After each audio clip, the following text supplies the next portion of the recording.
Hi, family and friends. This is Kathy. So today we are here in the border of Switzerland and France, and we're gonna get in the cruise to Germany today. Nhớ rằng của cháu mình phong như rằng nó nói bé ta tỏi sợ kiến đờ tế chờ Switzerland nó tua một trong đờ chia tế phát kỳ thiên Germany nó nữa bé vô một sai gì tranh co gì cho lời tụ đề ở nên nó Rice River nữa chỉ bé vô một trong Germany tế chờ ta kiến nó chỉ bé ta tỏ sợ cái kiên tử nên nó Switzerland nói bé yon dê bus để nó dê lợi cho bé một trò tỏ bé một đã trả nhau hồn đây nói bé yon một dê lợi luôn bus lo chỉ lợi tôi cho bé một oxy cho tiền Germany tới chờ một có cơ gì núi gì mò nữa ta chỉ nói bé ta tỏ tôi cho tỏ trả nhau hồn chị bé tôi trôn được trả nhau hồn từ Switzerland đó nè chị qua mấy cho gia nhau hồn được khỏi chơi tua chỉ bé trôn được nó thía chị bé mùi lúc cruise luôn co lo nữa chị ta chỉ nó bé lo cho trôn được trả nhau hồn nó chị bé lo thì bé chọn năng lợi dụ cho bé mùi chanh co nè chị lợi cho chanh nhau hồn được khỏi chơi tua trôn được nó thía chị là tua tò thía chị bé nhon được nó tỏi ít lên nó chỉ lợi cho bé muốn chơi chọn ba sợi ó sắn nè chỉ bé muốn chơi ba chỉ bé mà một đôi tỏn thu đê chỉ bé muốn chơi co là xí nữa chỉ bé tua tàu ít lì đầu mình chỉ tới chờ thông tới chờ một lò do lú tới chờ thì xa là nữa chỉ nú nó bé giờ muốn chơi co chỉ bé giờ mù lúc tế chờ thi gì chị bây giờ mù nên nó tranh con từ Germany nó mù thông bờ cá tế một trò tế chị bé mà mù cho Amsterdam nữa chị ta Amsterdam chị bé mà li ho tranh nhớ hùng từ Amsterdam là một trò phát kỳ tế bé mà là một chị nó nói chị bé ta tỏ sở kê từ Switzerland nó mù cho Germany là nơi nên cho bé mùi bé James Bass để ta chỉ nó bé ta toàn James Bass để bé giờ mù là thế tia liền gì nuôi gì mò mà lò dễ thế tia liền nó lỡ nữa nên cho bé mù bé cha lú chế là chị bé mù chị bé giờ mù chanh co chị bé giờ nhỏ không co chị giờ mù nên nó rầu sát tê sát tơ oxy là xưa lò dễ là xưa nữa đại nói đại thí ý ở bé sở kiện từ Switzerland nó mù trên Germany nữa chỉ nên cho bé mù này chỗ bé cái nên nó cho bé mù còn nó mù chỉ tới rồi bé vừa mù là lo gì chỉ bé tao kệ mù này vừa cho bé xí trời kệ là nó mù cả chân tua cho Germany tới chờ nữa bé mù còn nó chanh co bé mù là nó luôn đặt họ cho chanh co chỉ cá tiệp bé mù li io số mông nó chỉ bé mà một cho đồ tỏ bà đê nữa tỏn thu đê chỉ bé mà li ho một chanh co tỏi thu đê đợi một tàu là nữa nú nó chỉ ra bé nú ở bé ở sở kỹ đợi tới chờ Switzerland đợi Zurich nó nữa gì trên đợi ở Zurich chạy nhau hồng nó bé giờ sở kỹ mù là lô này giờ bỏ bé giờ chạy chế mù là thế tia liền ta chỉ nói chị bé tập lời hậu luôn chạy nhau hồng nó mùi bé chạy chế mù là nó mù thế tia liền là lời là chạy nhau hồng nó phải bé mà nó chạy con là nó từ the Swiss state If you have any questions, I'll be up here, and in just a little while, I'll start passing out water. Thank you. Nó bay cho tranh co là ta xin nó là trong này là ai qua nó luôn nó là rộng hơn ta xin nó nữ co đây bây giờ bay còn nó bay tự chạy nó một đi số mông kì chỉ phải mà một sao rồi phải tranh con nó nữa cái tao tranh con tại sao nó nói chứ cái nó tranh con là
hostel. ta chỉ nói về bé tập lần từ lúa rò Switzerland là mua là để chờ Switzerland nó cứ rong câu cơ vắt chè là như rong câu để chờ nó là như rong câu hủ hủ ta chỉ cái lô train xí liên cả hồ sáng đầu nó lô train lô bus lô đần tàu cơ cho transportation mà tàu hàng lên nó nhớ tới chờ nó nè chè nó bé ta tọt tập lò nó nói chế bé như vậy tới chờ Switzerland là mua là chế bé như chỉ tàu nhỏ tị tới chờ nó là nó bé mua lửa tới chờ mà trả cú theo sự sò hàng lên nữa tới chỉ bé là cho trò tới chờ Switzerland nó chế lò na theo nó nữ chỉ sò lúc tới chờ Switzerland nó mà nữ dây lúc tới chờ aka rong nữ chỉ sọ nó lúc chạy xa ly gì ly nó chè aka như chỉ cố liọ ta tỏ ly xa chỗ tờ đường Greece trên tờ xứ nữ dân chỉ cố ly nó họ lử lúc tới chờ mà bé mà cố nhé ta ly chỗ tua xứ nó ta chỉ tới chờ Switzerland nó chè nên ra nhỏ có lon na tan trôi chuẩn đúng được họ chạy nó này ạ chị tết cho nó mà nửa lò na mà tiếp lên chỉ số mà nửa lò kiên na li nữa chị tôi chuyện nhặt cá chẳng pha li tới xí mà lợi cho nhớ rồi lúc tết cho này chị là bao lợi chị lợi những cá cầu ha lợi những ba cầu ron chi lợi tới xí bé dù chỉ bao chị dù chỉ bao ba nè chị dù mũi ple chị dù ple tà li dù tú na tà li nữa chị nè nó chỉ trong ly lửa lúc tới chờ theo chị tới chờ Switzerland bị Zurich nó mà nhớ rồi giá cậu tế ở tới chờ Switzerland à chị ở nữ môn gì no nữa chị ta chỉ nói chị bé tự là hộ rò nó là mua là nó tàu rò nó tự gạo rò nó chị mua mũi mình chị mà mua tự nó bắt tận tu rò là nó Empresa que se llama Casino. Ahí está el casino de Zurich. No vayan, no hagamos cortas sus vacaciones. No vayan al casino. Así que eso se los recomiendo. And beautiful people, we will see in our right is the Sil River. Vamos a ver el río Sil. Sil. A la derecha. The Sil River is in our right. Somebody know what means Sil in German? Gente linda, a la derecha el río Sil. ¿Alguien sabe lo que significa en alemán? Sil. I talked with 58 people and nobody answered. I need a psychologist in Monday, o sea, tomorrow, in Wednesday. ¿Qué significa Sil? ¿Nadie sabe? No? Nobody know? Okay, it's not German. First, no es alemán. Punto uno. It's the oldest language in Switzerland. Es la lengua más antigua en Suiza. La más antigua. A saber cómo se llama esa gente. But I will tell you, because the real name of our country is Confederación Helvetia. El verdadero nombre de nuestro país es Confederación Helvética. ¿Sí? Entonces, como se llama Confederación Helvética, nuestro lindo y hermoso país, tienen que saber que la gente que vivía aquí primero se llama Area. Tenemos un lugar para practicar deporte al aire libre, gratuito, una pista de atletismo. Why I show you that? Because in Switzerland it's very important to us practice sports. Imagine 25% of the people commute to work, they travel to work with the bike. They ride the bike for work. And then you have like, we eat 20 kilograms of chocolate per year. For that one we need to burn calories, you know? No, that's not the truth. The truth is we practice a lot of sport because it's normal to us visit family in the mountains. For that, our country is 66% mountains and normally we climb up. That one we have a word in German for that, is a word for climb up to the mountains. Gente linda, muy importante que ustedes sepan, para nosotros es Laken, you will have free time, then Grindelwald you will have free time, and then in Lautenbrunnen we will walk together to the waterfall, and then we will have free time again in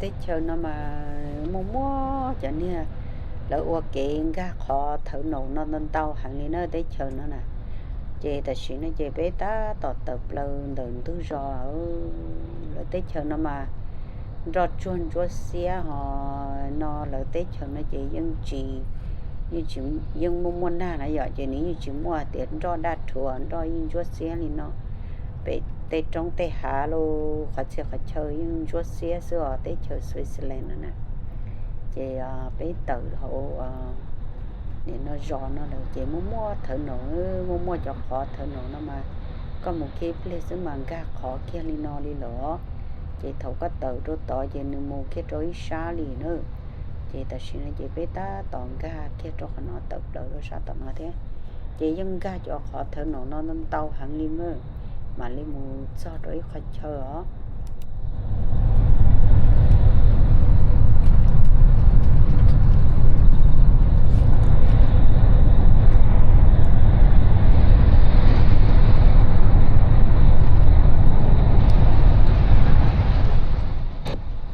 thì ta trong học bên nó chỉ chúa xía giống câu li nó xe nó dù tôi rồi li nó chỉ dù trái chế li nó gì lỡ thâu dù một li nó chỉ thiệp bỏ tê ta trong học bên nó xe tê chờ nó mà giống câu cơ tên chúa xía nó chỉ do nhỏ xưa lợi cho rau nhu rau nhu thế rau nặng tên ở xưa lợi chỉ qua liều tê nó tê cho nó lợi chỉ nó mỏ li bé này vậy lợi nó có chi sẽ chỉ lợi cho nó cho nia và bìa lô thế lợi cho nia nhỏ lô tên ở xứ tê cho nó chả lợi tê cho mẹ nó xứ lò lợi nâng chỉ cho trong hay lợi nhỏ nhẹ nhà mua nhà va chê lo đã nên bỏ cho chê nó ý gì nó chỉ lấy mua ăn tận tao thì nó chỉ lấy nhỏ lợi li nó mà tao trong hộp bề nhiệt dễ nhiệt tay nhỏ lợi cho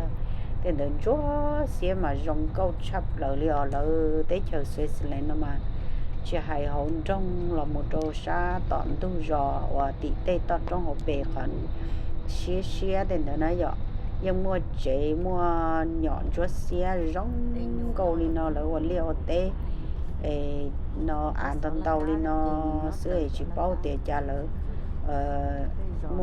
mua tê ăn nó tận tàu cho lò cho tê sẽ là sẽ xử lý nó thế lỡ những nhỏ đi nó sữa rong cầu nhỏ tàu cái cá xe thế nhỏ tàu rong sữa chỉ rong đi bây giờ tới chờ nói cú thế họ vào tên là này tới chờ nó mà cá rong tại sao mà rong câu chưa li nên bỏ bé thay tao kể nó xưa là tê tao trong một bề nó mà rong câu chắp lờ nữa nó ta chỉ thầu lờ tới chờ Switzerland năm mùa là chỉ rong li nó là nó chỉ còn nói chỉ bé tứ mù giờ cho nó bó tỏ chết tế để nó phát kỳ thia Switzerland today là hoa Rice River nè nè bé tứ mù giờ cho nó tỏ là nó chỉ thầu bé mù vừa cho đồ tỏ chuyện nữa mua giò mua khó thợ nộn gạo cá li nó chị mà li mù cho tỏ cho tu giò li nó nữa chị ta xin nói chị bé tứ lò mù dễ cho tỏ tu giò bé nên nó tỏ tu đề nè bé tứ lò mù tự cho tỏ phải chờ bé một chanh co là nó bé lò li ó số mông tên tự chị bé thì lò cho trong đợt nó nữa so ta chỉ nói chỉ biết từ lọt cho lúa giò nó ta chỉ thầu nên mù thầu bé mù thầu lúa giò sáng nó mà chẳng như Switzerland nó ít bia bé mù thầu nó cho tỏ sáng và bữa cho phát kỳ tế chỉ trong linh nó thì cái chỉ clean linh nó thì chỉ trong câu linh nó nữa nữ ý là linh tế chờ nữ chỉ chua xã nãy giờ nữ chỉ hú thì nữ chỉ trong câu li nó nữa thầu có một sao cho tỏ khỏi chuyện tế tao nè vậy nữ chở kia li nó đó là chỉ nó bé tứ mù cho đồ tỏ nữa nên đó nếu ở trên đấy cho bé sai mù nữa giờ là chỉ lúc nào lúc qua exercise lúc chạy nó chạy nhỏ ta la lúc chạy nhỏ thì xí không có thớt nên nó sợ giấc không giờ cho ta chịu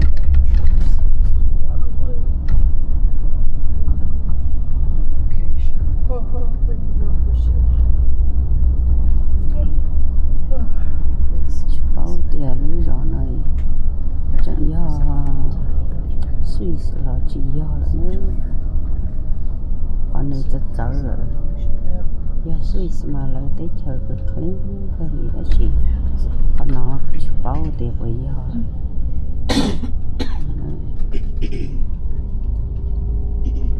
train kia trong cái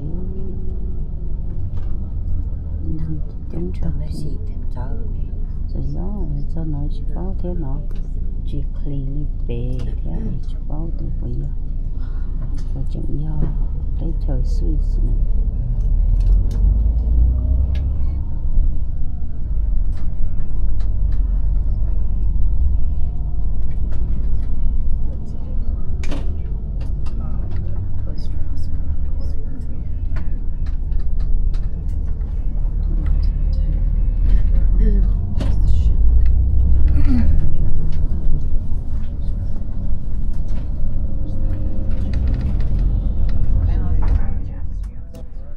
nó chơi bé tứ lò dựa cho là nó bé lò choron đàm bộ đời chia tế phát kỳ thia và chia tế Switzerland là nó chơi bé lò là trong van thì nó thâu sẵn là nó chơi bé lò một trâu xa phát kỳ tế là nó chơi bé giờ là một tròn đảo và luôn có station á chơi bé tứ lò cho là chỉ nó một chơi này giờ bỏ bé giờ một là toàn co là sẽ nó chỉ bé lò sát ta đi theo bé mà nó choron nó theo bé tứ lò choron đợt luôn chơi co nữa cho họ tiền lợi chỉ bé tranh co bỏ bể rồi sẽ lên lò lợi lu station nhỏ cho bốn trả và chỉ tê phát kỳ này thì tụi đây ở khỏi chơi co nè nhón trả nó chỉ lợi cho bé chạy chế là một tròn trả luôn coi bé mà đi lòn đã luôn có là mù nữa chị sáng nó chị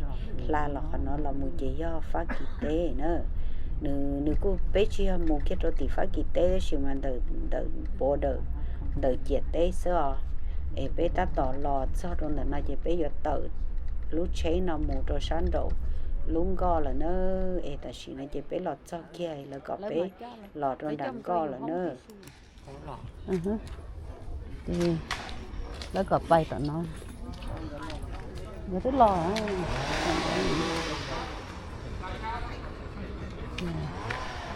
bây giờ bài tranh con lỡ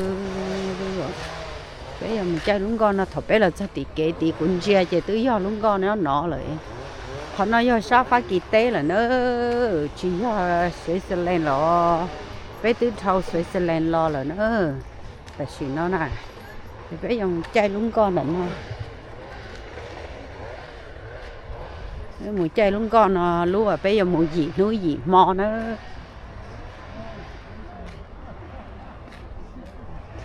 đó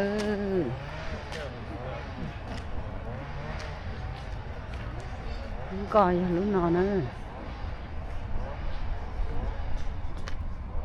sẽ trở lại chắp lời đi chỉ do Switzerland lại do Bắc Kỳ Tế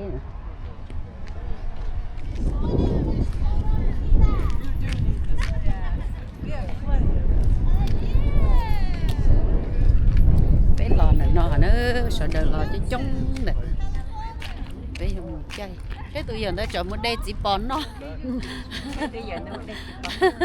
nó chọn một đê chỉ bón bên nó nọ là chỉ bón liao xía chỉ xía liao nó chọn một đê nó em thấy nhất thì mình cắt té rồi nhưng mua rồi một tháng theo mà chơi chơi một rầy đã té mà muốn đâu lên đâu yeah bé lúng con nhá tỉnh nó đấy cái bé giờ một chai lúng con này kìa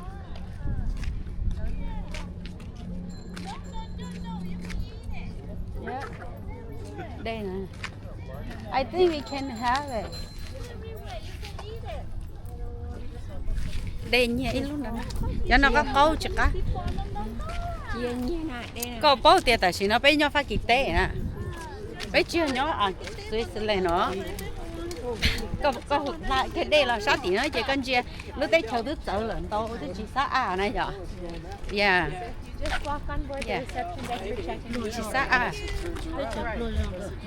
yeah nó có câu này hả lo cái lo chứ chứ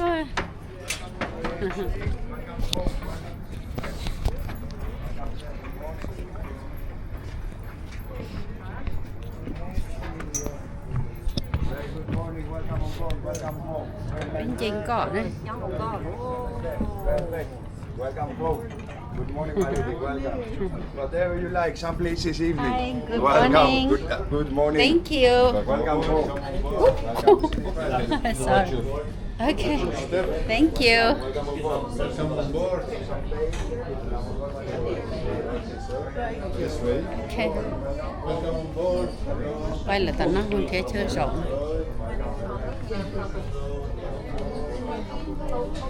Hi.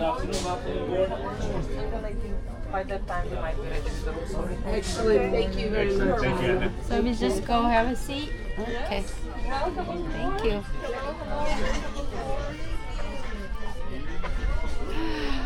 Xa liền. Rồi tên nó số mà. Rồi cái tên nó số là chúa cha liền. Là thứ xã là rồi và thứ gì rồi. Bé rồi, giờ lấy chị con rồi. Quê rổ lúc nào đó bên cả không có nữa bán nó là rơ rồi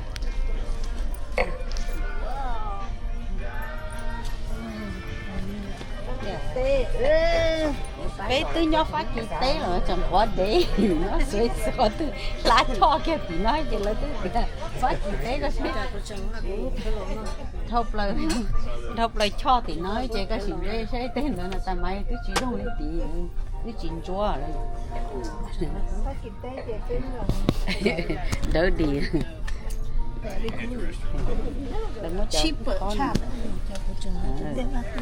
bé chọn đi cái thằng ít khó nữa bé chọn và chỉ nó là đeo vào khẩm không bé là không chế này trốn à lại bà ta lấy mấy lên phòng Come on. Ủa, không xe. Rất cho lại.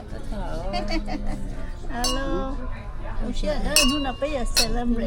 Bây giờ happy. Lúc nào vừa. Happy này thôi sẽ trả chị lọ Lúc nào vừa send it pearl. Nên là không có đi lúc nào. Nhưng mà sao khó ok. bé giờ hầu bé chợ chợ Đó, chở lọ. chợ à lắm vài Ủa hồi cái dài cũng nên nè, họ nó mới hơn gì nè.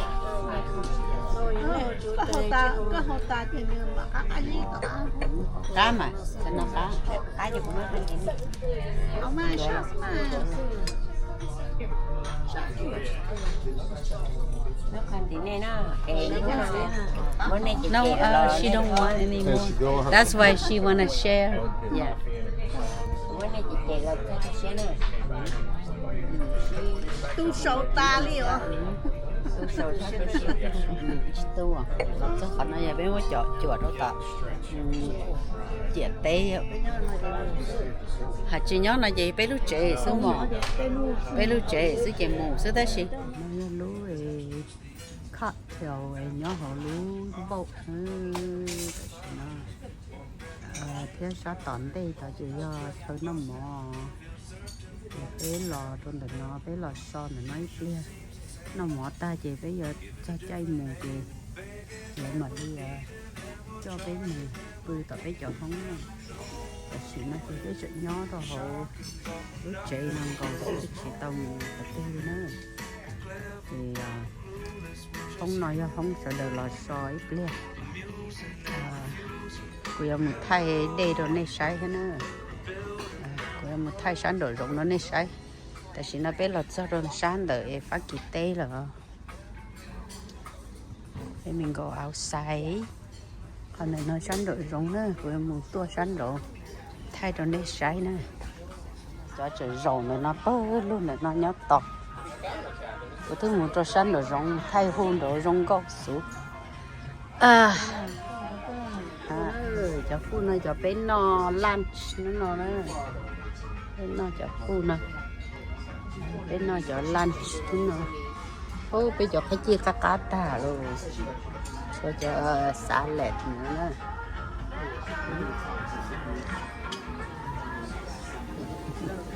cái kia bây giờ phu cá nè bây giờ rồi ý bao nó to gì tao bao thì cho bé luôn không nhớ hết tư lấy trồng ồ lo bây giờ nó lấy chân tao lấy cho họ biết tự thôi thế chị và em thấy này là bên ga tàu ha nó tên ga tà là bên tàu thế này thì nó nói chứ bây giờ mùa rồi kho chia lại nó để nó cho nó chế nó ý nó không phải tôi tin rằng là nhiều bự nhiều ý nó là cho nó hay liền đó không bừa hỏi tôi sao rồi đợi tới chờ nó giờ tranh con một nó chị không bừa chị ít lên nó sẽ chuyện coi giờ mù là nó chị trọ lên nó chị không mẹ ấy mà không đã tí xì nhau nó để nó giờ không bự nữa hầu lưng co nữa chị ăn đậu heo hầu lưng co. Welcome, and I really hope that those few days that you're gonna spend with us will be amazing experience, and you will see and have amazing memories after your cruise with us. Ladies and gentlemen, before I will start my presentation, and before I will invite here very special people that are also with me in charge of this cruise, well, I will need to mention something. I don't know if you know that Scenic is an Australian company. Owned by one person still all the time, Mr. Glenn Maroney, and since I started to work on City, that was in 2014, and he's already standing there waiting, and I need to tell you something, ladies and gentlemen, in a secret, he's one of the best captains that we have on City, so you are in a great hands, ladies and gentlemen, big round of applause, Captain Ferenc.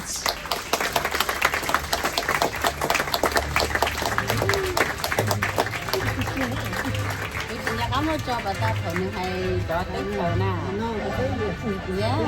xin nhà bác cho thì nữa bữa tiếp cho nó quên cho trả lời hay trả này bữa tiếp cho nó bác sĩ biết là mình chào cho chúng ta. Thank you. Good evening, ladies and gentlemen, and welcome on board.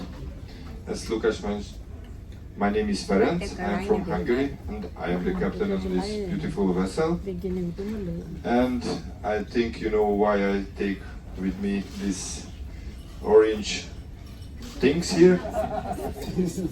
Yeah, we have to talk about the safety on board. Of course, I promise you it's not longer like 1.5 hours.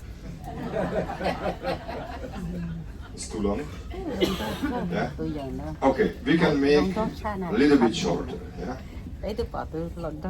First question of mine: did you saw the safety video? Port side, yes? Okay, starboard, everybody, yes? In the middle? Okay, now very difficult question. Which color you have, yeah, your life jacket? Very difficult, yeah? Okay, second question, where we store your life jacket? Exactly. So, on the sun deck, not in your cabin. This is very, very important information. Why? Because of case an emergency situation, you never need to go back to the cabin, pick up life jacket. Yeah? Always when something strange happened, you will hear a general alarm signal, and general alarm signal will be followed announcement, and the announcement tell you what happened, what to do, where to go. Yeah. can happen that the sun deck is closed because of low bridge, yeah, then we say please proceed to the bar or to the restaurant where is safe for you, yeah. So please always listen announcement. Of course, 99%, the master station is on the top deck. On the top deck, you will get your life jacket from the crew. You need to put on the life jacket and stay with your group, 100, 200, 300, with your cabin number and your name. Yeah, please go to the master station leader. Let's check your name, cabin number, and that's it. In every time, in every corner, every staircase will be a crew member and guide you what to do, which direction you need to go. So this is about the emergency situation, what we never had before and we will never have in the future. So this is just theoretic, of course. Yeah. And you know, we have smoking policy on board. In the cabin, it's not allowed to smoke. Already not in the balcony, because it's really dangerous. If you throw cigarette over the board, then it can blow with the wind to the next window. But you saw the video, yeah? Okay, so I don't take too much time. I say, if you have any question about safety, I am here now. And all the crews, you can visit us in the wheelhouse. The wheelhouse is open. We are as well open, so you can come visit us. We are open for 1,000. Thank you, Captain. Thanks. Nice song. Wonderful good evening, ladies and gentlemen. As Captain mentioned, my name is Daniel. I'm coming all the way from Slovakia and I'm your hotel director on this cruise. First of all, on behalf of the entire team, I would like to welcome you all on board and wish you a wonderful time here with us. And I also would like to take this opportunity to extend our appreciation to you for choosing us for these 7 days. We understand there are many other options to choose from and we are very grateful that we were your choice. Ladies and gentlemen, your satisfaction is our /1 priority. So if you have any questions, any concerns, anything throughout your cruise, please let us know. We are here for you, all of us, 24/7, and I really mean it, okay? We have our reception desk available for you, so please don't hesitate to stop by anytime, or you can also stop me if you have any questions or anything, okay? And we also have our night receptionist. So as I said, you can stop by anytime, or you can also dial from your room number 501, okay? Now, before I explain where is our main dining room located and your gathering areas and so on, I would like to ask you all received the plastic. Okay, now I would like to talk a little bit about all these venues, everything what we have here. So this main lounge where you are right now, this is where you will have all the port talks with your cruise director, all kinds of activities with your enrichment manager. This is where you can also enjoy your favorite cocktail prepared by our bartender, the tall guy behind the bar, Pedra. He's your favorite guy already, isn't he? And of course, this is the place where you can also enjoy your first cup of coffee. We have a coffee machine available for you 24/7. It's right there in the back. On the right side, we have tea station. So feel free to make your tea anytime or coffee. And for those who like to wake up early and get hungry, we will also have early riser breakfast. So we will place some denishes, pastries next to the coffee machine and tea station, and also some juice. For those who like to sleep in, we also serve later as breakfast, okay? Later on, all the way up front, we have a restaurant called Portobello. The same place, all the way up front, it's actually special restaurant, Italian restaurant. We transform it to Italian restaurant in the evening. All of you are entitled to dining there, okay? We serve 6-course menu paired with wines, okay? So we have like vitello tonato, minestrone soup, for example, risotto, and so on, okay? So do not worry, all of you will get a chance to dine in there, okay? Also, we serve light lunch all the way up front because we have 2 restaurants where you can eat your lunch. So over there, light lunch. One day we have hamburgers, next day hot dogs, then Indian curry, different things, but it's a light lunch, you know, no menu, you just come in, buffet style, and you can choose whatever you like. Or the main dining room is one floor down. It's called Crystal Dining Room. This is where we serve breakfast, lunch, and dinner. Okay, this is the main dining room. Breakfast and lunch is pretty much buffet, but of course you can order several dishes from there. Bên lò bó tận nó lò đó, thì nó bé luôn có ti làm cho sát bên nó, chỉ bé giống mù ha.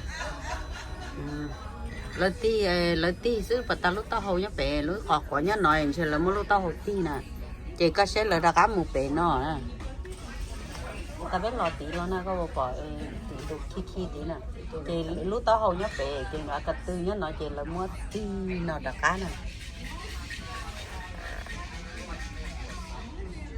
To lots of UNESCO World Heritage Sites, a number of them. A number of famous people have called the cities we're going to visit either home or their birthplace. Carl Benz from Mercedes-Benz, Carl Jung, the psychoanalyst, great musicians like Bach and Beethoven, great artists like Van Gogh and Rembrandt, great scholars and writers like Goethe, and the list goes on and on and on. So we'll be in good company with their memories as we travel. We're going to some exciting places like Strasbourg. If anybody's been to Strasbourg, it looks like a fairy tale that came alive, right?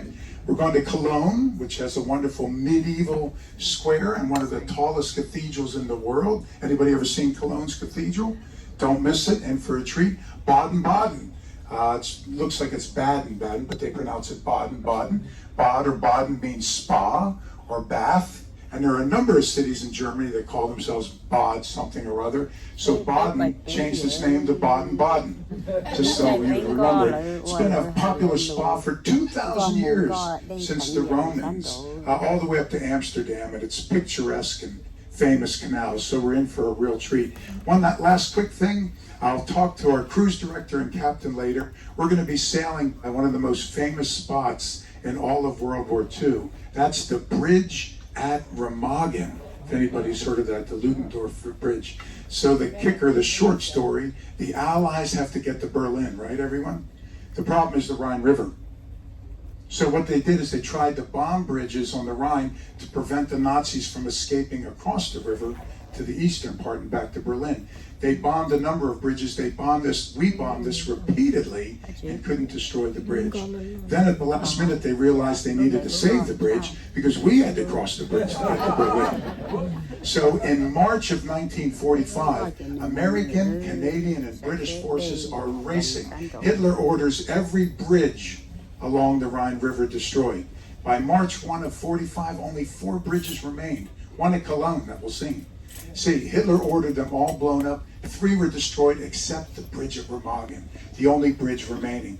The Germans put tons of detonators on it and the fuses didn't work.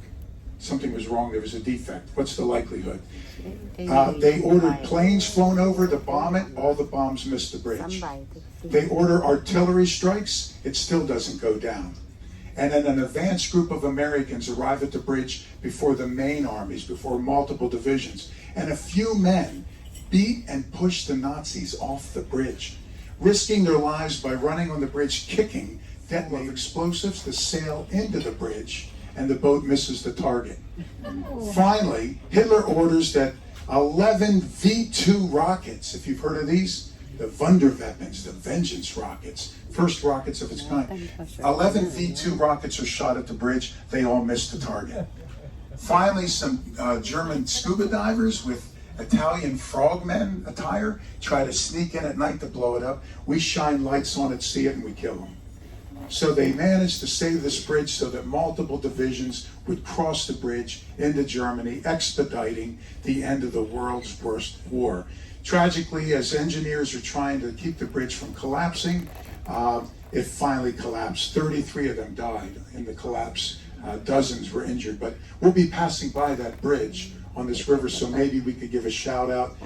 The bridge was no longer there. It was the last time I was there. They're talking about rebuilding it, but you can still see the large stone defensive structures on either side, which was a raging. Well, I hope you have a lot of fun with us. The first photo I would like to show you on my presentation, and I promise you that it will be very fast because you are hungry. Are you hungry? Yeah. Some of you had really long days, so we really would like to speed up the process now. So first is my photo, ladies and gentlemen. What I'm doing on board.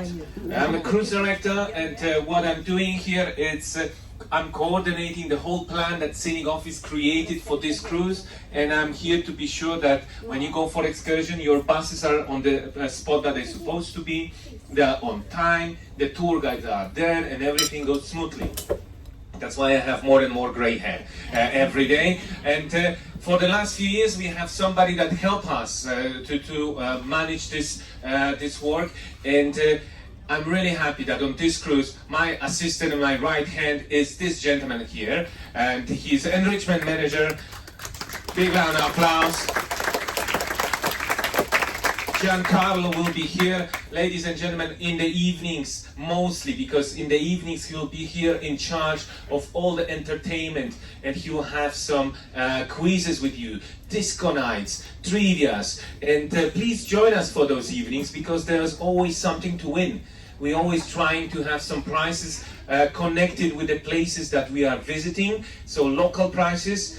It's a bit difficult when we're going to Amsterdam to have a prize, local prize that is legal for you to take home. But we're doing our best, ladies and gentlemen, so please join us to have some fun in the evenings. Daily Porto. What is a daily Porto? If it happens, well, we're going to have a daily wonder. That's a written program, written version of the things that I will tell you during the Port Talk. How many of you been with sailing with us, with Scenic? Quite a few, I know.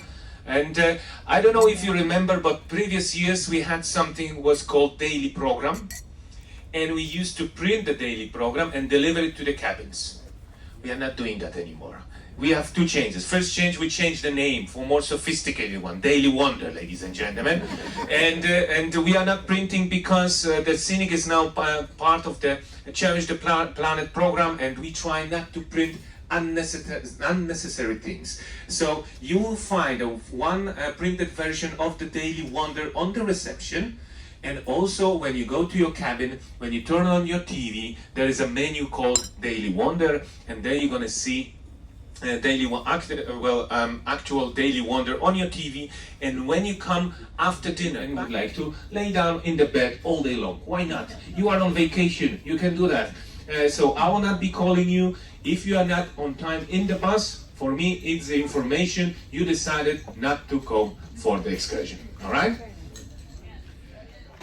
Thì nó chơi bé ta tỏ lò cho hậu lung con nó chỉ lời ta tỏ kia cho bé tiề bé dùng mù li trà cho li trà thia bé vừa nhỏ hổng con nó vừa nó mỏ vừa bự vừa tờ vừa mù li trà nó chỉ lời mua cho để lì kia bé này vậy chỉ ta xin nó bé từ manager cruise vừa cho bé nó nè chỉ ta tỏ bé hay cho tiề bé dùng mù xì cho li trà nó cái nhỏ hậu lúng con nó đi chạy dị mò nó ta xin nó chơi bé ta tóm lông là hay nè cho bó lumica bé tôi một cruise nó chỉ lấy hai lumica tàu xứ mù lúc tế chờ tư là lấy những xí lumica xứ nó nè và xem đấy nó bé lông ít liền nó chơi bé dùng muốn nó đi nở chơi sau đó nó đi nở tá nó chơi lỡ cô giờ cho bé một say uống nó tên đỡ thia mẹ thia chỉ ta lên đỡ chơi nút nó nút thi ý xứ nó chơi bé nó đi nở ta chơi bé bự chơi lung coi giống mù ý mò căn đục lời chơi bé mà đi tờ trôn tỏ rồi mình đi tế chờ bé giờ mù lúa rò hoa khó lên nó vậy khó lên nè bây giờ mua xí rồi tao nữa ta xí nó bây tụi mình nên rồi cho hai lô chơi bây giờ nữa hai lô mình chỉ cho nem lông thia nem mua cruise nem mua rong trà bây tôi mua cruise chơi bây nhưng tôi mua ban nó chơi cú do thì là chơi cân cầu thia bây tôi mua chạy luôn con nó chơi bây giờ nhóc bây li nó là luôn con này mua nửa li ó này tao nửa kệ này mua nửa li nó là họ do thì bây bự là mua là cho họ thì là cho họ lười này vậy để cho bé muốn chi tế chi chơi rong chắp lời thia lò dễ chắp lời lên nữa lỡ tôi muốn chi ô xì tôi tranh có được sai giờ nó ở bên nua bên mỏ nữa mà rong cơn gò lên This nữa. is also very important when the ships are docked next to each other. And it's more and more ships, and more likely we're going to have this situation during this cruise. Why is important? First of all, in the morning, when you would like to wide open the curtain in your cabin, I would check first if we have neighbors. Yeah? I have a hotel director that was saying, keep your Victoria secret a secret, ladies and gentlemen. So this is the first and important thing. But the second, it's also that when we are docked next to the ships that are not built like ours, especially the red ones. I don't know if you know what I'm talking about, but I will not say the name of the company. But especially then, when they are docked next to us, we cannot go through the lobby of theirs because we need to build differently. We need to go on the sun deck, through the gangway on the sun deck, then down on the stairs, up, down, and then just outside. What does it mean? It will make longer your trip to the bus. And if you have any walking difficulties, especially on the stairs, please have that in mind, that if you see that some kind of the ships like that are docked next to us, please give yourself a little bit more time to go to the buses for the tour. All right? And that's it. That's it. Thank you very much. I see that some of you already with one eye closed, already sleeping. But let's check what we're going to tomorrow, ladies and gentlemen. We already start sailing. We went through the first lock. Your tour, it's officially started, and tomorrow is Thursday. We're gonna be in city of Kel, and there we're gonna arrive around 1 o'clock. So what we gonna do till that Thì time? nó chế bé lông nước kia đâu bé ta chế bé giống muốn ngon đi nở nữa lớn ba chế ta chỉ sợ gió chế bé giờ bảy rồi lú gió tư rồi cả tư này chế bé giờ mù nó mòn để nó ta chế bé giờ sợ chế mù xì ở lỡ lò dễ chắp lỡ giờ ta chỉ nó chế bé chừng nó không có nữa. And of course, you will try some wine, ladies and gentlemen. That's the clue of that. So, all right, and not so much walking like in Strasbourg, ladies and gentlemen. Still, you will need to walk a little bit, but much less than in city of Strasbourg. This excursion you pre-booked. And talking again about pre-booked excursion, if you don't remember what you pre-booked, do not worry. We have all those papers on the reception. We can tell you about it. If you would like to change the excursion, please then come to me, because I know if there's a possibility of changing, if there's a space in different excursions. And please do it a little bit later than 1 minute before the excursion starts, all right? Because then we can play with the numbers, and I really would like you to enjoy your vacation, and I would like you to be on the excursion that suits you the best. You'll be back from Ansatz around 6 o'clock, ladies and gentlemen, in afternoon. Another tour that day, and it's something absolutely fantastic. It's the place that you go. It's Strasbourg. It's I cannot just say with the name, with the words, how beautiful Strasbourg is, how really rich history this place has. So you will start with 2 coaches drive at 1:30. You drive to Strasbourg about 20-30 minutes, depends on the traffic, and then you start walking. A lot of walking, ladies and gentlemen.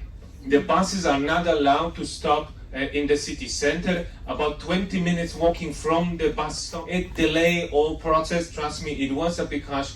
And we had, let's be honest, those guests were not the most popular guests till the end of the cruise. All right? So I'll be tomorrow as well on the gangway, and I'll remind you about passports, listening devices that you need to take tomorrow, especially for Strasbourg. And also something that is very important about walking tours. Ladies and gentlemen, you are on your vacation. Nobody will force you to stay on the walking tour from the beginning till the end.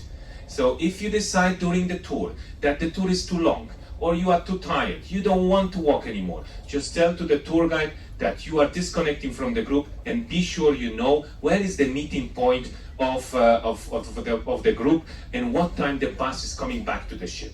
All right, this is very important, so you can enjoy your time in your own tempo. And like I said, you are on your own vacation, and I would like you to enjoy your time being on board. So that's Lợi theo giống tôi dù đi nữa lấy những kia cho tao kê yếu mù tao kê yếu mù tê mù lú yếu tao kê đê mù lịch trà là lấy những kia rong lên nó cho hậu lúng con nó nữa do yếu có bao là chị yếu chỉ thầu bế tự hậu lúng con là chị yếu muốn chi yếu chỉ cho yếu bỏ cá kê trả cá là một cho hậu lúng con xứ là lấy những trò chạy tí xí lên nữa thì khi mà dùng một trôi lúc tết thờ tết đê tự tự về dùng dân chỉ bỏ cá dùng một cái tết về xóa lại dùng dân ở trường cho lợi chọn cứu xứ để bé mù đi nó xứ cô là gì cơ lợi cô kia ít của trái già tôi sợ đời vấn đề bây giờ tự hậu cũng còn là mua xì tao kể tên nữa. Before you start driving a bike, we kindly ask you to sign the waiver form. That is very important. And then you will have two tour guides that we're gonna introduce them to you, and then we're gonna introduce you to the rules of driving the bikes, how to drive them, and you will start driving. It's about 20 kilometers tomorrow. Very easy, very flat. It's not Tour de France. So if you will be first back on the ship, there is no prize, ladies and gentlemen. Or maybe a drink here in the bar on my account, but that's it. That's the most what I can do. But the rest, you don't need listening devices on that tour. If there will be something interesting to talk about, the tour guide will going to stop the tour, and then you will be also explained. You'll be they will tell you the story about the place that you're going to visit. Then everybody will be back on board, ladies and gentlemen. 6:45, we're going to have a captain's welcome cocktail. So again, the captain will be here, Daniela and all the head of departments. Then we're going to have dinner, and after dinner will be the first quiz with Giancarlo, and tomorrow will be an evening with the stars. I talk a lot. Does it sound like a plan, ladies and gentlemen? Are you excited to start your tour on City Girl? Fantastic. We already know that you're hungry, but you don't know what you're going to eat and what wine we're going to drink. So because of that, we have these two gentlemen. One is wearing a very funny hat. The second one has a really big smile. Big round of applause. Our executive chef, Sukmo, and the restaurant manager, Marco. Xin nói về bé do là muốn nó đi nở về lợi do kia cho nâng cho chef ở rau món từ cho họ nó kia rồi bé tí xì thì từ trong nhà thế lợi do ở rau món chỉ cho bé nó rồi về lợi mua kia tí xì nó mù chanh coi về lợi mua nó đấu già lên nó kia rồi yêu tí xì gọi yêu thế li nhau chỉ nhau xe này vậy cho nó cho ở rau món nó nữa. Veal Zurich is a veal stew, serving with a potato pancake, and also a glaze vegetable. The dessert for today, a little bit interesting, because we have a carrot cake and serving with the black olive ice cream. Sounds good? Yeah. Okay, well, ladies and gentlemen, thank you for your attention. Xin nói gì cho ô rau món nó là lấy những giờ là explain thì là qua đó chỉ được bên nó thế này này vậy. Thì bé nhỏ họ nói chị rồi họ có chị trên trong sáng độ chị có như muốn có chị dùng nhỏ dùng họ nói chị muốn nó mỏ tên tự lợi cho nên ở đó mỏ nó chị lợi cho tua họ lựa cho họ nói chị lợi tua ý lần tới chờ tua nó lợi chia nhỏ họ luôn tới chờ nó lợi ý lần tới khó tua vậy lợi cho họ lựa do đi nó chị lợi tua đi nó xứ nó cho nó cho sơ bé ở đó mỏ đâu bé nó xa nú dị mỏ nó nữa bé đã tỏi nó mỏ nó. With slightly creamy and round texture, and it pairs perfectly with fried sea bream that our chef prepared for you. Then recommendation for the red will be authentic Austrian Bauer Zweigelt from winery of St. Grube, which is located in very famous Krems region. It is a well-balanced wine. It has nice cherry flavor with a bit of citrus. It is medium-bodied wine and it pairs perfectly with the entire chef. Yeah, chợ rau chợ mò rồi đây hầu tên bò nó chị nó đỡ xứ hầu canh xô nó chị có nhưng mà nó ăn chị hầu ăn chị là tàu tàn cho đi để chị cho ý đồ lại những người nữa. This kind of food, just like a fish. I don't know. I'm going to try. We'll see. Honey, I think if you're here, you're gonna eat all this. But to me, I'm not, but I'm gonna try. I have to smell first. Could be Japanese sushi. Italian food. Tastes good.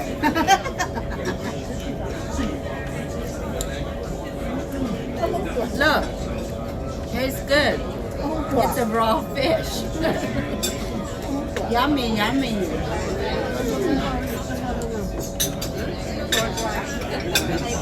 Cái nó là nhớ được không? Cho nó chọn bánh nốt sắp rồi tôi phải trống cũng biết luôn á. Okay. Bác sĩ mà của sĩ tổ thì cũng nọ á.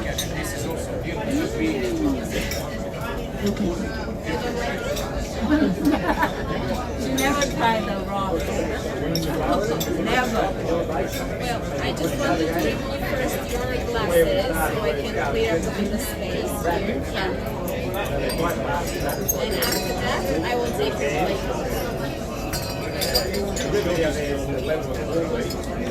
That's dirty, isn't it? I'm taking the clean. Có nhỏ lúc con nó lại chè lại sơ có chuông cổ lì có do quá tài là xưa là xưa trả xưa giả chè là qua đôi dù tàn cho li tê hồ là ca là sơ dù giống món nó là sơ tàn cho ít của trả giả mà dù tôi trong sắp lời đi nữa có chào là xì cả ta đi à chỉ đi chào là xì cả ta bắt à rồi nói cho chị xì chè giả cho con xì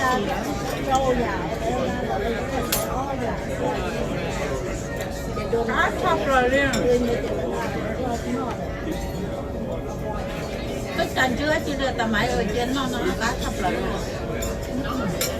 bố cái tôi phải khẩu thóc rồi non cá thóc rồi nó chúng mình nghe cái tao non nên ra nó dọn chè con ngủ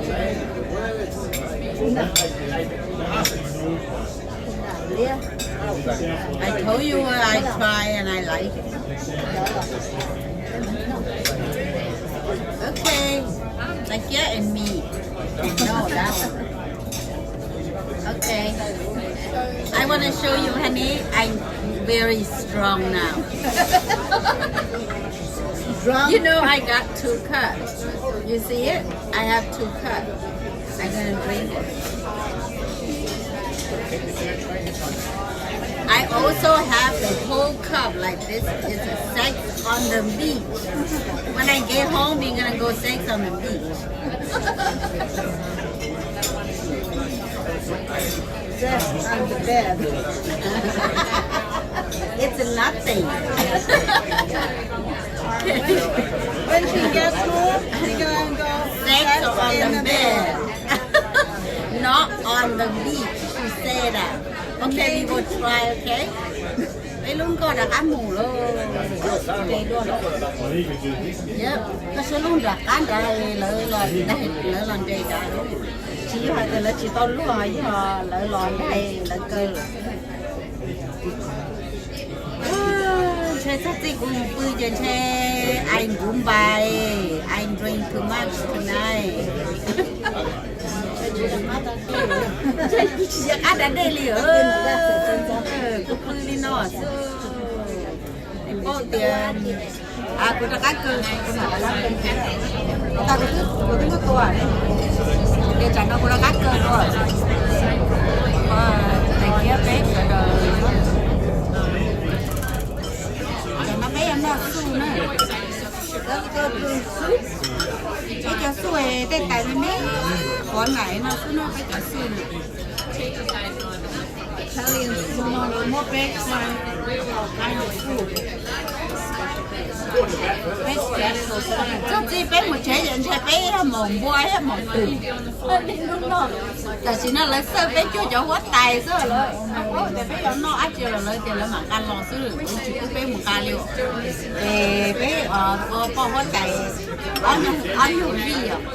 Chú anh thấy ăn nhiều vị sư cái nhiều vị to không thể tài.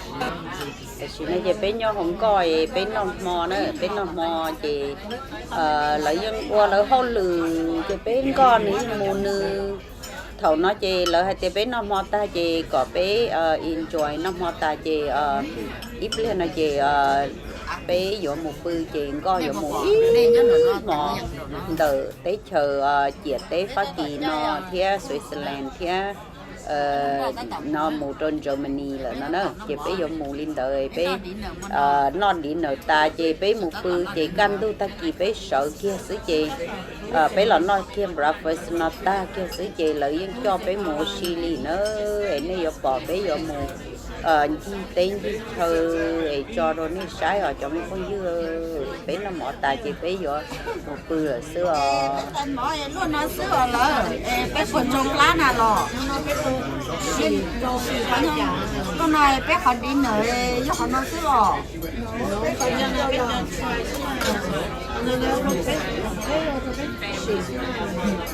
cá thịt tia liều Italian giờ đó mà ở gì à các chơi là nó men nó rất là giỏi có gì à cái chuyện nhận nó có cái gì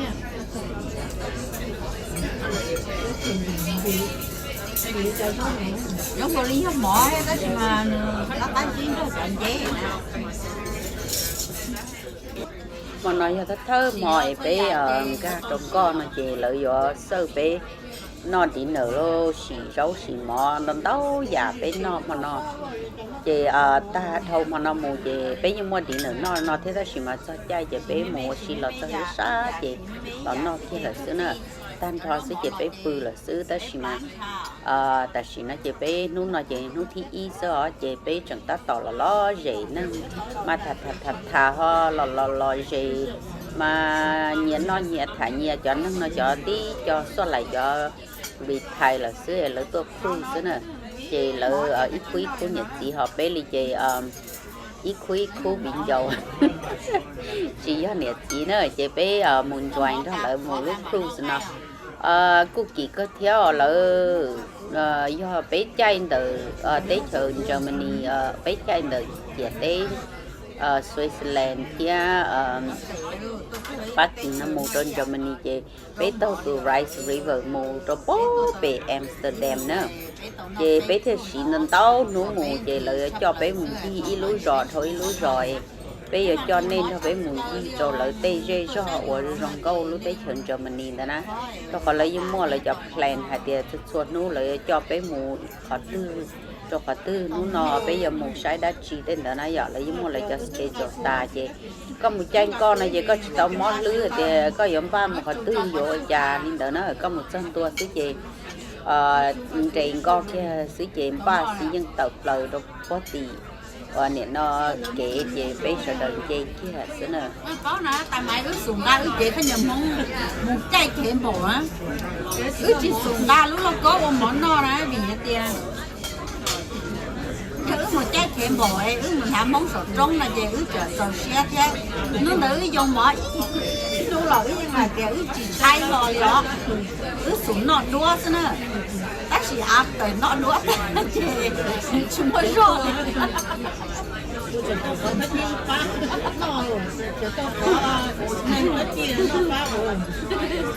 hồi đó đua tài chỉ trong lá chỉ thằng đấy là có món nọ được chứ hả?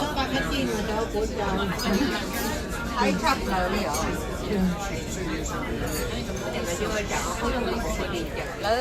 tôi vacation mà lò rể chắc là liệu cái chế đa lưu lùa hầu để hầu chớ xứ mà lò rể cái kia liệu món nào mà cũng hầu to hẳn ơi đó thì mà hầu muốn đó chị của chị ở hầu nữa có bó tìa mấy bó tìa bé tôi bị thể sản nữa nè chị tại sự này bé ơi cho có hết tài chứ bé nhỏ chị lại ta lò để bé Mika nó là chúng như là nó lấy rồi relaxing cái tầng nó là relaxing số đời mà lò gì ta lấy rồi bé tôi cruise mà bé mà tôi dùng thuốc kia thì nên đó nên sao tôi dùng vậy nên tầm một cruise nó nói ok bé trời muốn gì mò đó bé mà thay đó nên sai rồi okay. Hi honey, we are here in the boat. So everybody is here. I just want to show you that we are here on the boat, so we're gonna be leaving here about noon. And we already get here inside the big boat, so just show you, okay? Just to let you know that today around 2 o'clock, so we're leaving here. We still gonna have a lunch over here before we are leaving, okay? So everybody is here. So we're gonna leave here soon, okay? I will let you know. Nó lú cắt theo nhỏ họ lú bộ thế sao tận đây ta chỉ thôi nó mỏ bé lò trong đó nó bé lò son là nói kia nó mỏ ta chỉ bây giờ cho chay mù kì để mà đi cho bé mù bự tập bé cho không ta chỉ nó chỉ cái chuyện nhỏ thôi họ lúc chạy năng còn cái chỉ tàu tập tư nữa thì không nói không sợ được là soi liền cô em thay đây rồi này sai hết nữa cô em thay sáng đồ rộng nó này sai tại vì nó biết là sao rồi sáng đợi phát kỳ tê rồi để mình go outside còn này nó sáng đồ rộng nữa cô em muốn tua sáng đồ thay rồi này sai nữa nó đây nhớ sáng nó chỉ sao phải kịp tế là nó chỉ thay đuôi là nó lú giòn là nó nên sải nữa ít lệ quan đây bây giờ bài chạy luôn con nó là từ đây nó muốn bó bể cũ rồi tụi cho nó nha tụi cho nó tàu nữa thế nè anh ấy phải chơi đèn có nhóm từ bắt kịp tế rồi là lú giòn nó chọn những nhóm người tôi sát tư li bé chụp bao li nữa so tại vì nó chơi chọn mấy cái sai thì ít biết rồi nó li xong li bé chọn là thì lấy xong mà nó sẽ chơi bé rồi đời vô từ con để nó để phát kỳ tế nó mù rồi nữa thì bé giờ mù trơn trời mình lô giờ mù cho phải chơi rồi nữa lấy cho bé mù li bé lú là lâu lú té chờ con té bé giờ mù cho phát kỳ tế rồi tàu nó em chọn đây nó sợ là khó xé gì sợ tiếp lên chỉ sẽ bé là cái bớt thì cho trong lò sẽ bé tiếp thâu lờ Switzerland là một trò phát kỳ tế nữa thế nên đó tết chờ nó chị phát kỳ tế thì Switzerland tết chờ chị chợ đây hẳn như nữa thế nó cho mình cả là bé ok bài nữa cái phu nó cho bé nó lunch nó nữa bé nó cho phu nó bé nó cho lunch nó ô bây giờ phải chia cá ta luôn cho salad nữa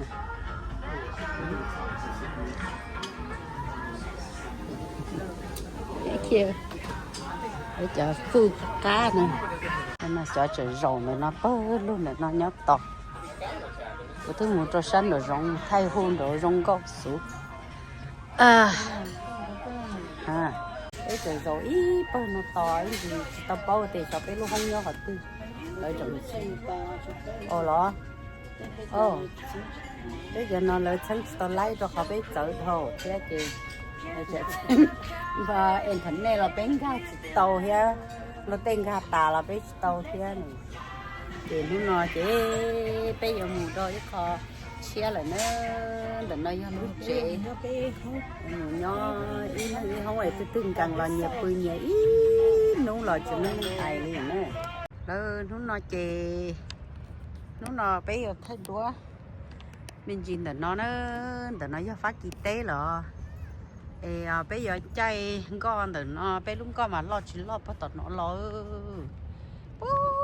tọt nó lo mù chị bé lo xá nè nó Switzerland lo chị chơi á lò trâu bắt tí tết trong nó lò là cũng bao hết chị đi lò tập lời nó xứ chị bé nè nó giờ chơi lúc con nó lo chỉ lo liền bên chế bó sổ hậu nó tôi sổ nó thay bây giờ mù xì cho mẹ nó sai sáng đầu luôn con nó nữa lú giò nó nè chị mà sai lú giò nó huli chào chẳng chỉ tao bao luôn đi giò nó bé nhỏ là cho nó xứ chị mà đi sai lú giò huli chào chị bé luôn đi coi lo luôn tại bé nó bé nhỏ có sổ nó nữa chị nó nói bé giờ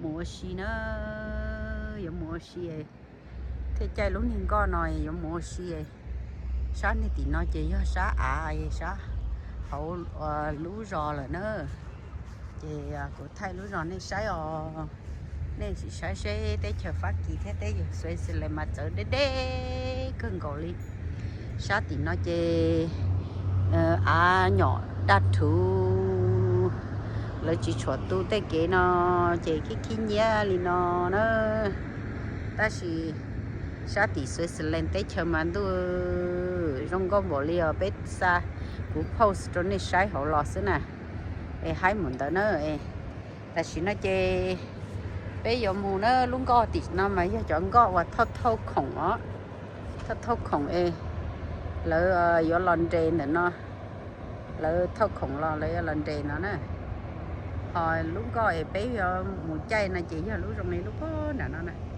bé chay lúc trong này lúc nó lỡ rồi lúc có nè nó lấy mù lực phải chơi theo họ nói thấy luôn có station nữa nhóc phát kỳ tế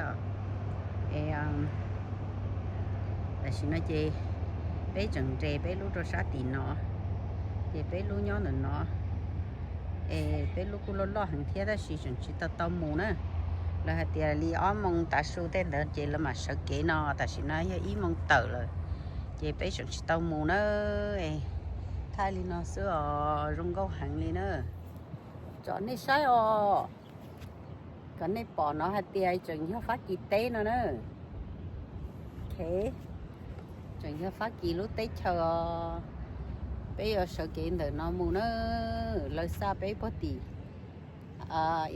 London ở chỗ bớt đi Switzerland này bé mà London có nó phần nó chẳng cho phát kỳ tế nữa bé là cho bé nó sẽ chỉ thâu đan là chỉ tới do phát kỳ tế là nữa thì cũng thay nó sữa là họ sẽ gì sữa cho thầu tư mà muốn cho chế bé mà tôi sát ta đi rồi tôi chỉ cho cá hay tiền dùng một chế li ó我是说mua chỉ bảo hay tiền sỏi dùng mua cho ra tết tuổi trong tu tư li ó lỡ ta chỉ nói chơi nhớ bó sổ to không có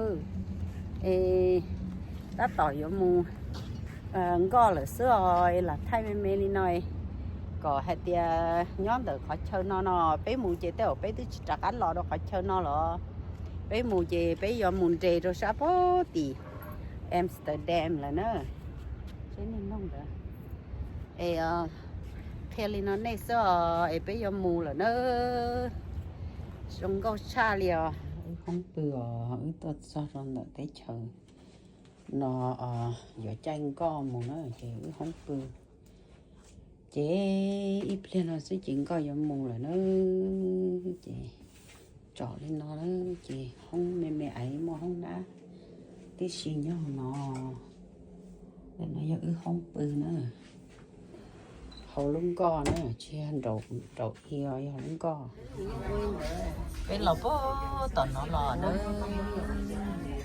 thì nó bé lúng co ti làm tôi sắp bé nó chế bé giống mù ha lỡ tí giữ bà ta lúc tao hầu nhá bé lúc họ quả nhá nói chứ là mua lúc tao hầu tí nè chỉ có sẽ là ra cá một bé nó nè ta biết lò tí lo na có bỏ tí đồ khi tí nè chỉ lúc tao hầu nhá bé chỉ là cả tư nhá nói chỉ là mua tí nào ra cá nè nói chế cái tỏi dầu này cho mũi cá sai này trời xí trời nè tôi đặt cái tôi bé ôn tay chị tôi đặt cái trả lời cho cá lò muối cho mà ôn nói nhắn thôi đen là tao hồi tết đen là tao là chúng nó kia nó chứ mua Thế thì mà chụp ba on nhà tao hai đêm một cái mà chụp bỏ rồi ta chỉ nói về bé sẵn gió là về bé gió là muốn thiệt chạy nó là nữa bên thiệt mình chỉ chạy nó lỡ mua chạy tí xí cho bé sợ đời về bé là nó chạy không nó bé tự lo là về bé là nó chạy ta về bé giờ về mua xí là nó bé cứ sợ là nó chạy là nó ta cái túi hai nữa sẽ cho nó do cái tay rồi ý là cái mỏng tay nữa cho nó cho mình khô ok vậy bé cho tay cho dân chè nữa còn để cho dân chicken còn bé ta tận nó lunch nó lunch ta chè bé giờ mua xí nữa bé sợ đời nhá nó nữa ta kìm nó sợ cho We have two buses going to Heidelberg visiting the castle ruins, and you see the castle on the hill on this photo. About 30 minutes drive to Heidelberg. Then you go to the cable car that will take you to the castle. You have a tour of the castle ruins in Heidelberg. nhớ rồi cho mình phong dưa nó nói bé tôi cho nó đỡ đấy chờ tụ đây nó hoa rice river nó nó nói bé giờ tôi mua qua xí bắt tiền cho mình đã xí phải tao cho nó bé là thay mẹ lên nó ít xe chơi chẳng mua nó mò ít xe chơi chẳng mua uống nó chơi tại xí nó chơi tôi nhớ được nó thay nhớ được lúc bảo cái gì bó sầu lúc con nó thay này sai lần lúc này mới xí hở nó này họ tuân gì là bên gì nữa cô là gì thế do thì tôi chơi có chơi lợi cho dùng một số phải chơi chơi dùng mà li mù sẽ trong có hàng liều tên nó rồi nó mỏ qua xí hồng đê hồng chợ xứ nhớ bó sầu lúc roof nữa nó nè ok Elin đã nó nói chê bé tập lơ đó từ có bị ra kê dọa mù cho Germany là nó bé chẳng nhớ từ phát kỳ tế chị ta chỉ ta kỳ ít mà nói chê nó là bố bé mua xí ít nấu chê bé ở xí ta nữa nó chê bé dọa bài rồi bố bè thì nó Germany nó khả nói nhớ bó sổ luôn coi khả nói nhớ lú đa đê nè ta chỉ nó no nè lỡ chỉ khí thứ xã đa chê mà lý khí ta chỉ nó no ra rồi vậy này sẽ cho trong nó mà rung câu phải liền tôi rồi số nói nhớ là nó nổi da nữa rung câu tia liền so hai đứa đó bé mà xin gì nữa nó nói chị bé nó thi tranh co là bé mà xin gì nữa đâu rồi giống như đã là gì bên gì mà không kịp mà nó nói mày cho bé tôi xìa nhớ nói nhớ bó sồn con đã cồn con nữa xìa cứng cầu đi nữa bé tôi xì để cơ đó thế này bó thì bé tôi xì bó luôn để chờ này bé tôi để cơ liền bé chủ nhớ phát kỳ tế nè thấy khỏi đố nào trong này sai bé chủ nhớ phát thì phát kỳ tế nữa ta xì mà mình nhớ này rồi khó chứ khó rồi bé tôi ta xì tí luôn để chờ thế này bó lên đó nó nói bé nhọc khó tới bé nhọc khó yêu mua xì đó bé chủ yêu mua xì tại xì nó thế này lên đó nữa bạn bài nè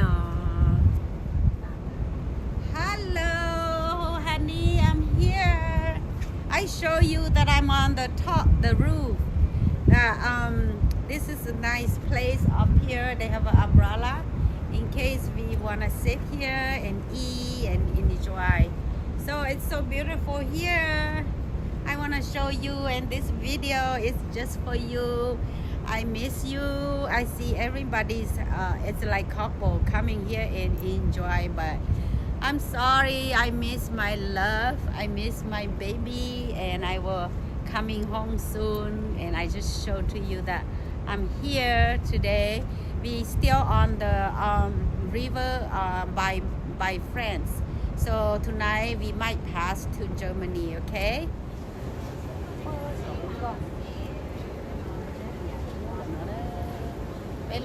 bé lò có Switzerland ấy chờ lò nữa bé mặc lò cho mình nó biết là chắc đồ giò chia lại ý mỏ căn thu lời mà cho này nó đấy là ý mỏ căn thu lời mà là cho nó lớn này bộ nó tới chỉ trong nó chín tú vậy rồi quá gì mình trong dạ là ý món na với lò nó chín tú tên nó đi khó khứ hay chắp lờ đi khó khứ trong câu lờ enjoy đi nó nữa bây giờ một ta lao tại vì nó giờ bây giờ một shopping lấy cho bây giờ nó giờ lấy cho bây giờ nữa bây giờ mình gì ta la nữa.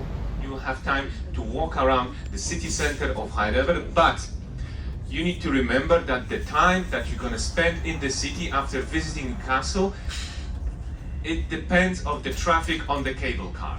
Because the cable car will take you up and down, but you are not going to be the only guest around this place. Heidelberg is one of the most visited places in Germany, and you will see that in the morning when we arrive in Heidelberg, there will be nobody there. On the way back, quite a lot of different companies and different buses. So this, I will also remind you, please be sure, especially in Heidelberg, when we walk back to the buses, that you are entering the correct bus, ladies and gentlemen. Yeah? It happened. We are laughing now, but trust me, I've been in very different situations, and I received phone calls from my colleagues from the different companies that the guests after 1 hour decided, realized that, whoa, this is not a scenic ship. I'm on different ship, going different direction. So, yeah, especially in Heidelberg, those situations are happening. So please be sure, but I'll be around and I'll remind you that. So that's the city tour of Heidelberg with visiting the castle. Then we have also toured that some of the captain's welcome cocktail. And now we're going to Saturday. Very briefly about Saturday, what we're gonna do that day. Still, these are the days that you pre-booked. You pre-booked Saturday tours as well. So we're gonna start in Mannheim, in the city of Mannheim, and from there we're gonna go to Heidelberg and Bad Dürkheim. So those. Tại chỉ nó chỉ bé lò trời li nó đẩy mềm này này vậy.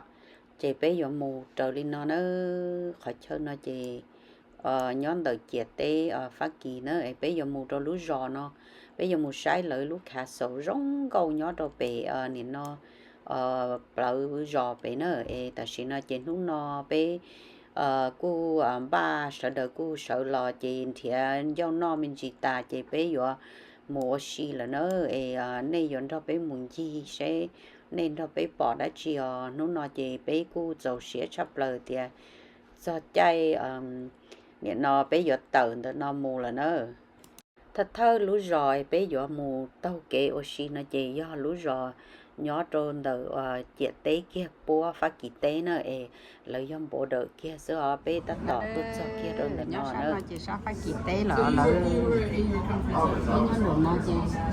thay đua là nó lú giòn là nó nên sải nữa ít lệ ổn tê bé giờ bài chạy luôn con nó là từ đây nó mù bó bể bú rồi tụi cho nó nha tụi cho nó tàu nữa thế yeah nó bé mình chỉ oxy đua nữa cho lú chế nó nữa thì bé luôn có là chấm bát nó tốt tỏ bé à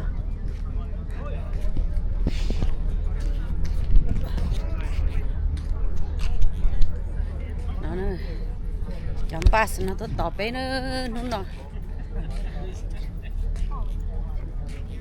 1 and 2. Yeah, we go walk. 1 and 2 this way. 1 and 2. No. 1 and 2 is Oh, okay. Oh, okay. Thank you. Hello, where are you headed? Only 4. Come here. Walking tour? 1 or 2? One of these two. Okay. Okay.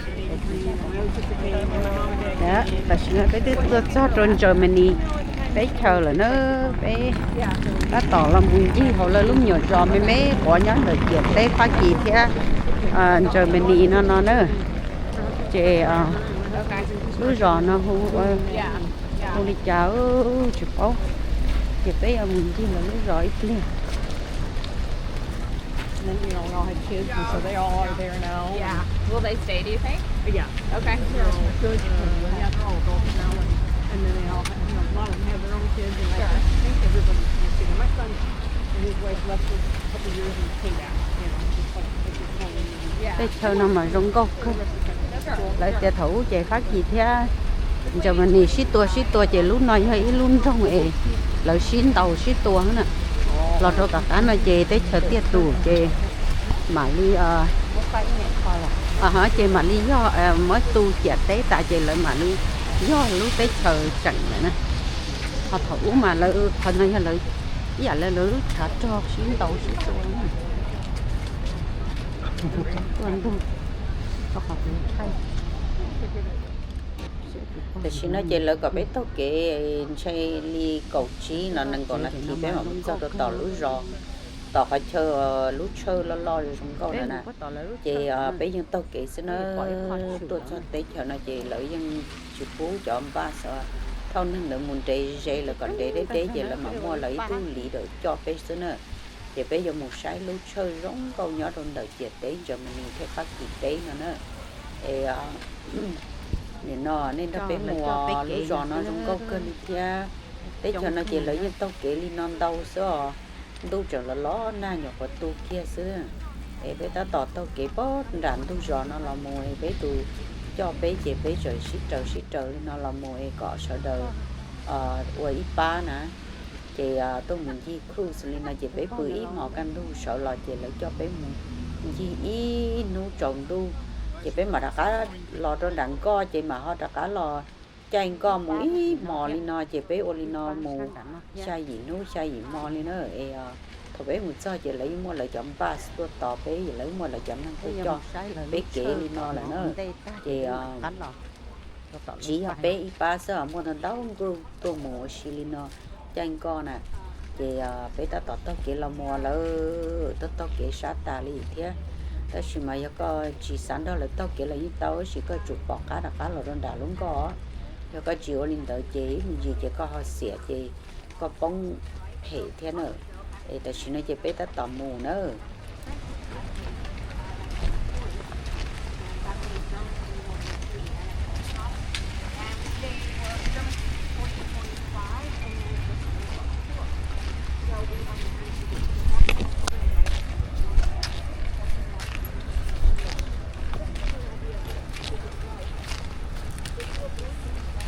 nó chơi bé xí chạy ốp ba rồi, tầm mấy tay kiên gần một cái khó nữa, phải một cái khó thế. Ok thế bác sĩ, cái này cái phó cái chủ một trời cái lúc bà này thì là xuống năng nè, hay là cái chủ một là lúc, cái chủ một lúc để gì gì, lấy xuống cái chỉ nhỏ hậu là lúc bà rồi.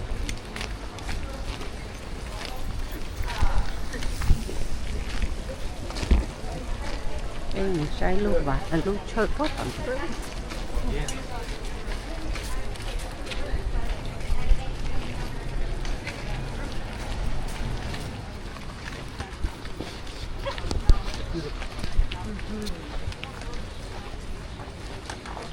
bao nhiêu đợi xin cho phải chỉ trong lại với bán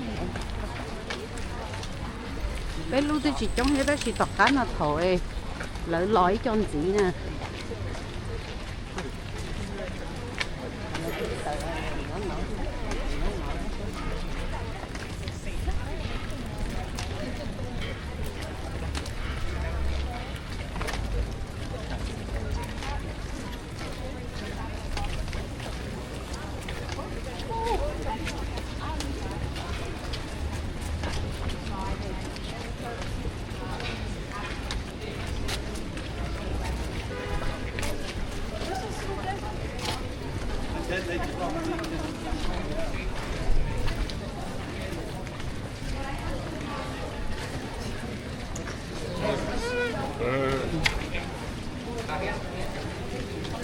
Bé mà chống chuẩn tôi không theo là chống tiền rồi cũng gọi là rất kệ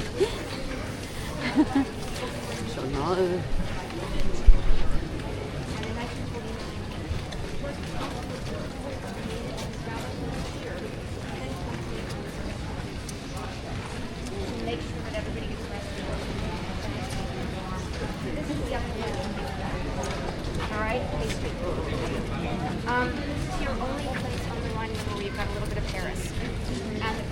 Experience that little Paris. And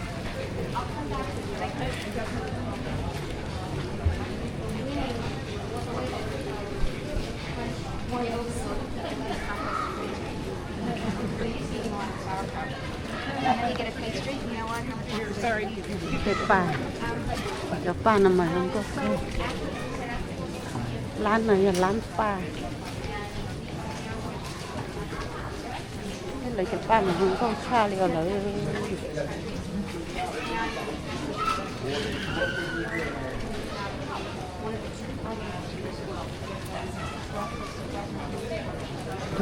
Là nhìn chia bé hơn. Cho nên thì chả bán này ở chống tạm bộ nó. Nhìn chia bé thế.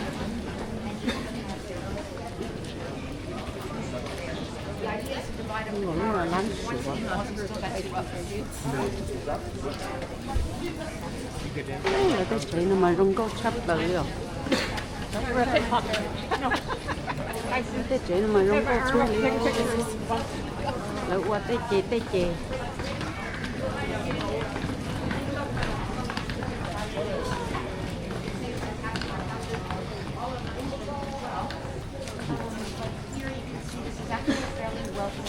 Merchant's home, and you can tell because of the carving around the window frames and the decorative elements. The artists have a very high status in society here, and afford someone to do that carving. That was also very cool.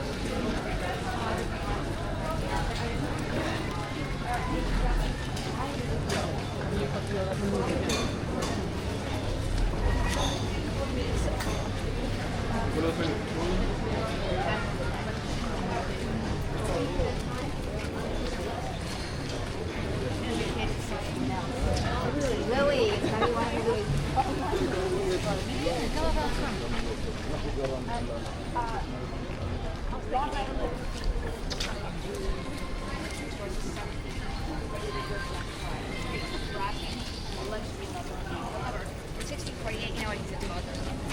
So he doesn't really do anything about the fact that this is acquired all these territories, and in fact, transferring those also completely happy to continue to without their territories. They're very wealthy, they're powerful, they're in the city, they have their own self-government, they have their own markets, they're on fortified walls, they live their own things. Familiar, aren't they? So like I said, nobody does it. And in 1681, Louis comes in. Cái giò nó có cố hẳn đi nữa. Cố lại cho chị nó cố hẳn.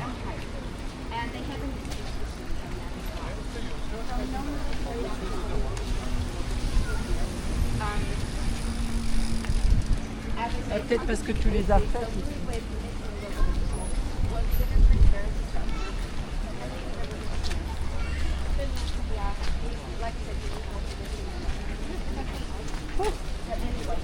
Bóng trên là phần.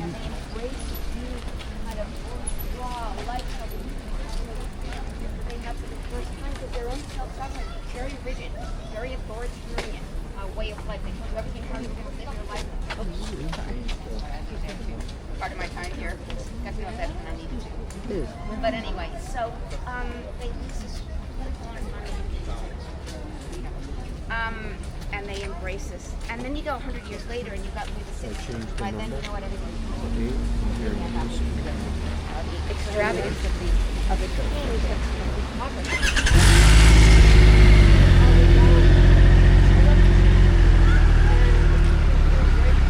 Ở nơi này lo chú mà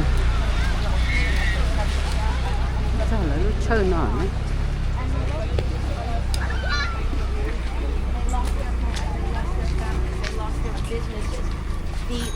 The marching song of the Army of the Rhine, we've all heard.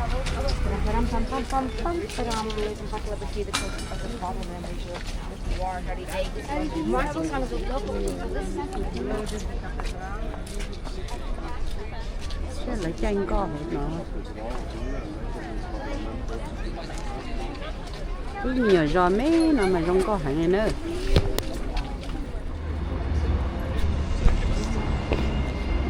Chị nó mà không có cơ liu. Lưới giò nó là bỏ đỉnh nó nữa. Bây giờ sao lưới giò nó. Trời này ít thời.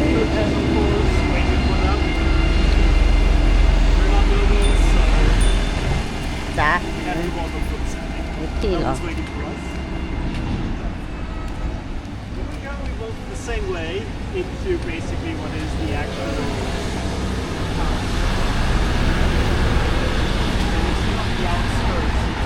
ba rung câu số liền. We're walking on the long road, Lange Straße. Cái con mà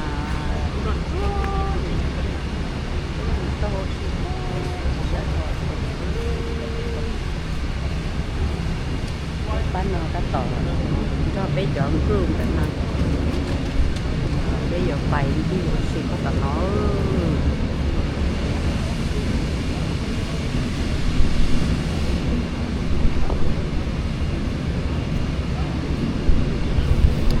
nó bây giờ bị rồi khi mà lấy chơi trận lý trận ư nhớ còn nó mà lấy chỗ lên trâu dù theo bên rương chẳng nhớ nọ nữa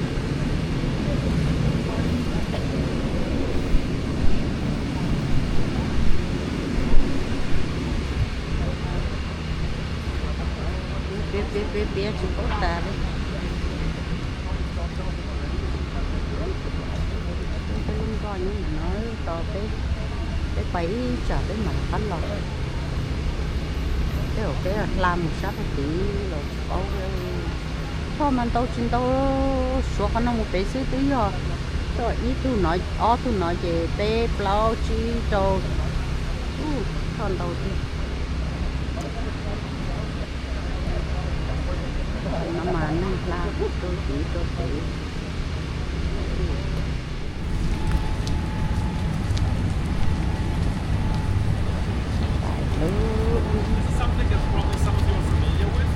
cho bé mùng nó chọn tụt túi rồi nó cho bé phải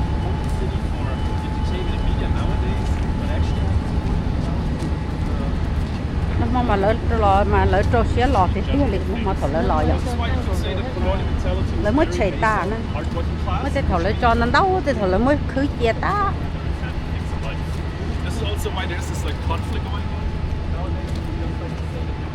mentality of the people of Cologne actually lives on this side, while the fake rich entertainment people live on the other side of here. Okay? So this is why we never get along very well, but fine, because there will be sides that refer to this sort of conflict, and I think we all have little rivalries and conflicts with the neighbors.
Harbor alike?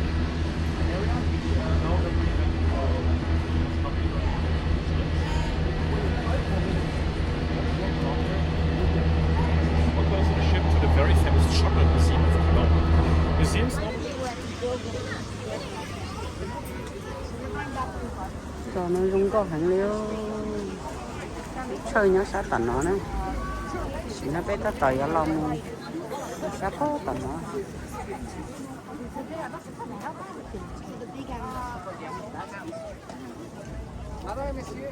nhớ ở nước giò nó để tranh có không chơi coi chúng không nó nữa nha nó lưới rò nó hay lưới rò giống con tại vì hơn trời mình nhìn nó tết trời nó nữa nó bỏ coi cái nhỏ nó nữa rồi tới chọn con đấy chọn coi rất là chay nó nữa sát rồi rò không có hẹn đi theo sát rồi và nó là không có hẹn đi theo nữa